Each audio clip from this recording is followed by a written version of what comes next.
What is up, everyone? Welcome back to another video today, and in this video we are at Oklahoma City Will Rogers World Airport for the 11th airport update for the month of September 2022.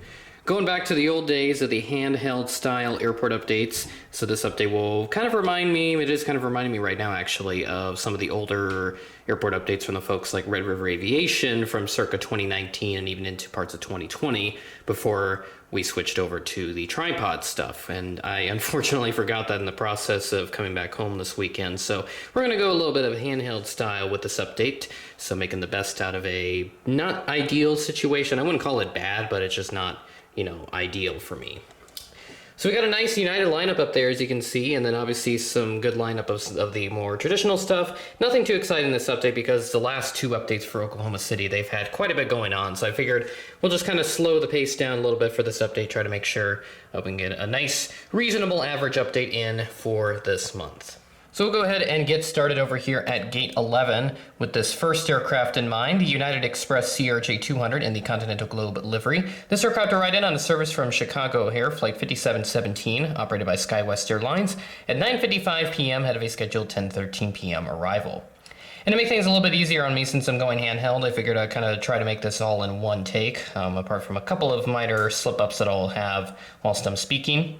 Right here at Gate 9, we have this United Express Ember 175 in the Evo Blue livery. This aircraft arrived in on a service from Denver, Flight 5841, operated by SkyWest, at 11:21 p.m., a bit behind at 11:09 p.m. scheduled arrival time, so a delay of 12 minutes for this particular plane. And then we have another Evo Blue aircraft right behind that here at Gate 5 with this United Express CRJ-200 in the Evo Blue livery. So nice to use both of the CRJ-200 aircraft that I have from United Express. So this aircraft parked at Gate 5 came in from Denver, so complementing the 175 service here. There's also SkyWest Flight 5584. This arrived in at 12:27 p.m. ahead of a scheduled 12:40 p.m. arrival. Switching up the angle just a little bit here so we can continue on with the update. But right here at Gate 3, United Mainline makes another return. So good to see United Mainline back here at the Oklahoma City Will Rogers World Airport. Super fantastic to see this here. So this United 737-900ER in the Evo Blue livery, the exact aircraft that was used was actually Continental Globe. This aircraft came in from Denver, Colorado. So how about that? So 3 Denver services and 1 Chicago service right here, pardon me. And yeah, just check out that lineup. This is probably actually going to be the thumbnail shot now that I think about it here, so you'll probably recognize that fairly quickly if you saw the thumbnail. So this aircraft came in from Denver, Flight 1134, touching down at 4:40 p.m., a bit behind a 4:21 p.m. scheduled arrival, so that is a delay of about 19 minutes. All right, everything for the United side has now been covered, so we'll go ahead and move on over to Alaska. So Alaska making another return here at Oklahoma City. They still operate quite regularly, but they usually operate a 739 on the service. But today they're using a 737-800. All flights in this airport update are from Wednesday, September 21st. And this aircraft came in from Seattle as expected. This is the Flight 1406 service, arriving at 4:01 p.m., a little bit behind a 3:45 p.m. scheduled arrival, so a 16-minute delay for this plane. Right over here at gate number 4, another return for the American Airbus A321neo. Kind of interesting that they're sending this aircraft now on a bit more of a regular basis from Dallas, Texas. Usually they will send the regular A321, and they're actually still doing that, coinciding with this 321neo service that they're getting as well. So kind of nice to see that this 321neo is getting more usage, and I can use this more frequently in airport updates. So this aircraft came in from Dallas-Fort Worth, Flight 868, touching down at 1:31 p.m., had a scheduled 1:38 p.m. arrival. And I'll move on over to the American Eagle stuff. So how about this right here from American Eagle? Pretty much an ordinary lineup, so nothing too surprising here. Start off right over here at Gate 6 with this American Eagle CRJ-700. This aircraft touched down from Phoenix Sky Harbor, Flight 4966, operated by SkyWest, arriving at 5:06 p.m., had a scheduled 5:15 p.m. arrival. And I'll move on over here to gate number 8. Sorry about the angle here a little bit. Kind of got my iPad running around here because I have all the flight information and stuff typed in.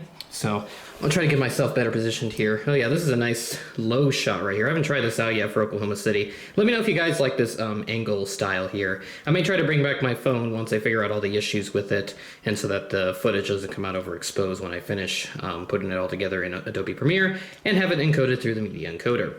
So right here at gate number 8, we have this American Eagle Embraer 175. This aircraft arrived on a service from Washington Reagan. Flight 4804, operated by Republic Airways.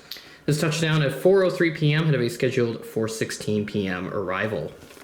And then move on over here. Nothing occupying gate 10. Usually Allegiant would be occupying this gate, or perhaps even another United service, but nothing near gate 10, so we'll move on over to gate number 12, where we got Frontier Airlines. So nice, another return for Frontier.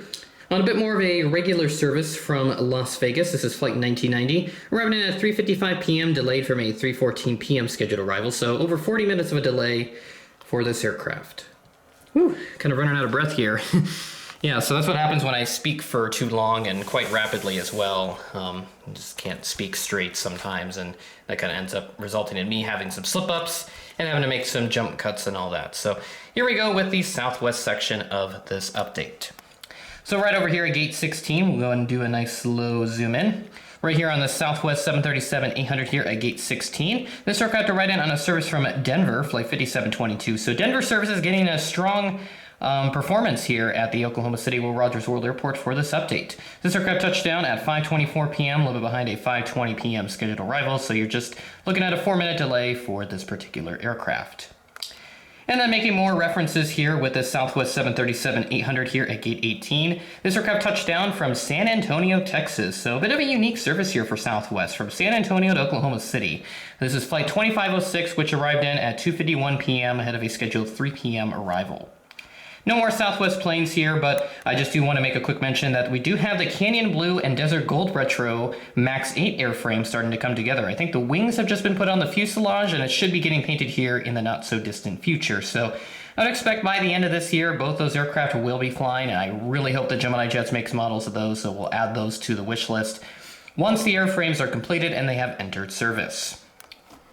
All right, let's move on to the Delta section, the last 2 planes for this airport update. Going to get a nice little low shot here for this Delta Airbus A320. Sorry about the gate placement there. The wheels don't like to stand up correctly on this particular jet bridge. I may have to swap it out, so that way we can have the applicable details in the correct orientation and position for this airport update. But right here at gate 26, we have this Delta Airbus A320. This aircraft arrived in on a service from Atlanta, flight 2309, at 2:28 p.m. ahead of a scheduled 2:44 p.m. arrival. So pretty much a routine Atlanta service for Delta to Oklahoma City, so nothing too crazy here. And obviously you can see the tail of a CRJ 900 just kind of peeking out over there at gate 30. So we'll go ahead and hop over there as always. And again, making some necessary adjustments to the iPad so that way I can have that set in an applicable position so that way I can read it off whilst I record. So right here at gate 30, we have the Delta Connection CRJ 900 coming in from Minneapolis, flight 3947, operated by SkyWest. Arriving in at 5:42 p.m. ahead of a scheduled 5:50 p.m. You have 831 Sierra Kilo on this flight, pretty close to 821, the example that Gemini Jets released. And that'll do it for this airport update. So kind of a quicker pace here because, again, this is a handheld update, so nothing too exciting here as well, this update, which is why it was also quicker as well. So not much else really to comment on other than the fact that we do have that American A321neo service that's kind of unique here for Oklahoma City. I did remember a long time ago, before I got that model, they actually did send it once, and I was really wanting one, and thankfully I was able to get one at the Airlines International Convention again. I did say this in the last update, shout out to Red River Aviation for allowing me to get that model off his hands. Really nice model, really happy with it, and super excited that I get to use it in airport updates, just like how he's able to with all of his American fleet, and he's got a massive fleet if you haven't seen it yet. So yeah, that will do it. So with that being said, that is the end of the video. Thanks for watching, and I will catch you in the next one.